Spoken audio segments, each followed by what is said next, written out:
Bonjour, ici Nathalie Chausseau, votre coach en solutions santé naturelle. Dans la vidéo d'aujourd'hui, je vais répondre à la question de Geneviève. Geneviève qui m'a soumis une question sur mon mur Facebook de Vers ma nature sur lequel je vous invite à venir faire un tour afin d'y participer, de poser vos questions, d'y aller de vos trucs et astuces, etc.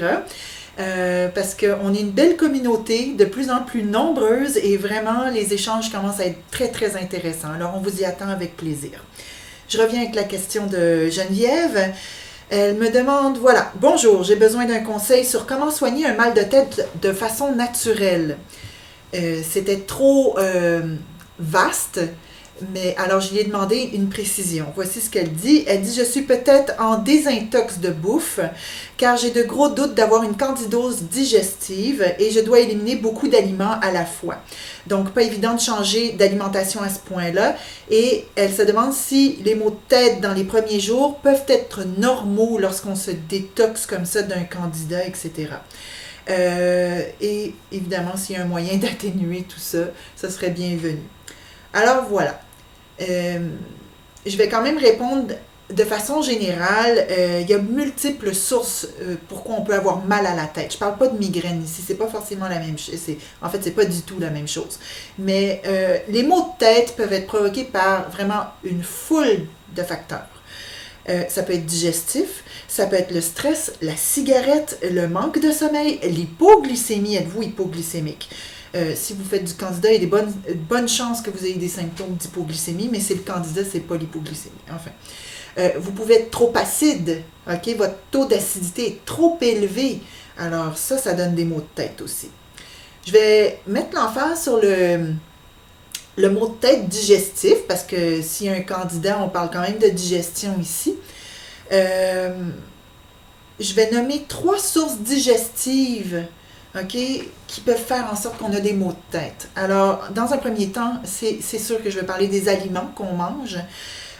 Au niveau des aliments, il y a les additifs alimentaires qui donnent des maux de tête, hein, les nitrites, tout ce qui conserve les charcuteries, le glutamate monosodique, ça donne des maux de tête incroyables. Il faut le vivre pour le croire, c'est extraordinairement douloureux.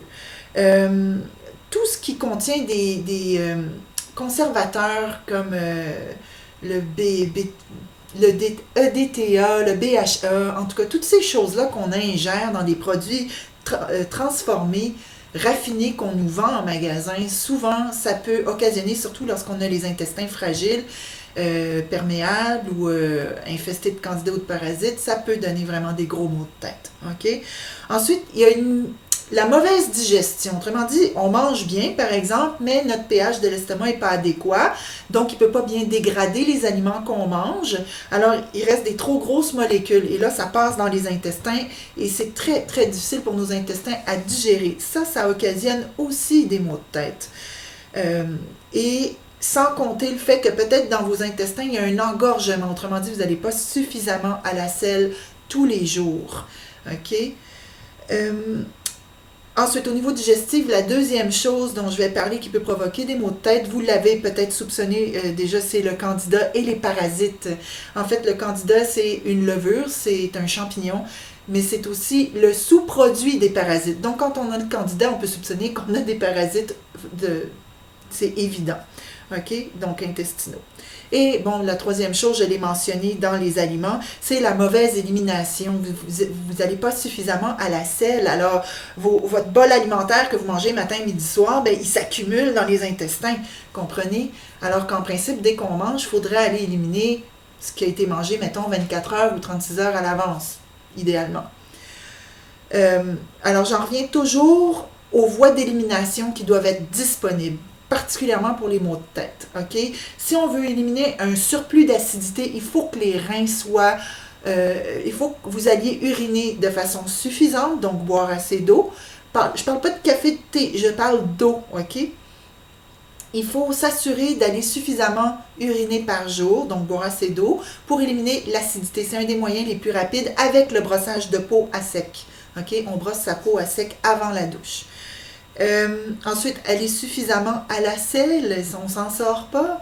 Si vous n'allez pas suffisamment à la selle, vos toxines traînent dans vos intestins, donc dans votre corps, parce que Surtout si vous avez un candida, vos intestins, fort probablement, sont pas en très bonne condition, donc probablement qu'il y a des petites perforations, c'est microscopique au niveau des intestins, donc il y a des choses qui sont diffusées dans votre sang qui ne devraient pas se situer là et que ça peut occasionner des maux de tête. On en revient tout le temps aux intestins.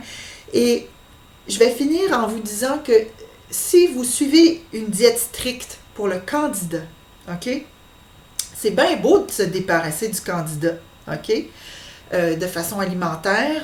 J'espère pour vous que vous avez des suppléments alimentaires pour aller, des suppléments qui vont traiter, vous aider à éliminer le candida, mais aussi qui vont vous aider à rattraper les carences de nutriments que le candida a dû occasionner chez vous. Parce qu'il faut savoir que beaucoup de vitamines que l'on absorbe et de minéraux sont traités par nos intestins. OK? Alors, si les intestins, les petites poches dans les intestins sont bloquées par le candida, vous avez, une très mauvaise absorption des nutriments, donc ça peut amener à une carence plus ou moins grave. Et en plus, c'est que si le candida bloque l'absorption des nutriments, vous allez... C'est toute une réaction en chaîne, en fait, comprenez? Alors, s'il bloque vos intestins, ça aide pas votre intestin à être en santé non plus. Alors, c'est vraiment... Il faut, encore une fois, s'assurer de prendre suffisamment de fibres. C'est sûr qu'on a une diète au candida, il y en a qui disent qu'il ne faut pas trop prendre de fibres, etc. Mais la fibre va être le seul moyen d'aller gratter, si vous voulez, le candida dans ces petites poches de l'intestin. Donc, vraiment... C'est tout un système à mettre en place. Mais si vous essayez de vous débarrasser du candida et que vous n'allez pas assez suffisamment à la selle par 24 heures, moi je dirais que ça vous prendrait 2-3 fois par jour. Autrement dit, dès que vous mangez, vous devriez aller à la selle, particulièrement lors d'une détox de candida et de parasitose intestinale. Donc, assurez-vous d'y aller suffisamment parce que sinon, tout ce que ça fait, c'est que les toxines sont dans votre corps et elles sont en circulation libre. Ça donne des maux de tête faramineux. Alors... plusieurs choses à considérer au niveau alimentaire, le pH de l'estomac, est-ce que vous prenez assez de fibres, et puis assurez-vous d'avoir les voies d'élimination assez disponibles, et ça, déjà, rien que ces voies d'élimination-là disponibles et en fonction optimale, déjà vous devriez enrayer vos maux de tête de 90%. C'est clair, surtout si vous suivez une diète stricte de candida, autrement dit, on vous a coupé pas mal tout ce qui peut vous amener des agents chimiques de conservation comme les nitrites, de glutamate, etc. Donc, vous devriez déjà être en très, très bonne voie d'arrêter de subir ces maux de tête-là.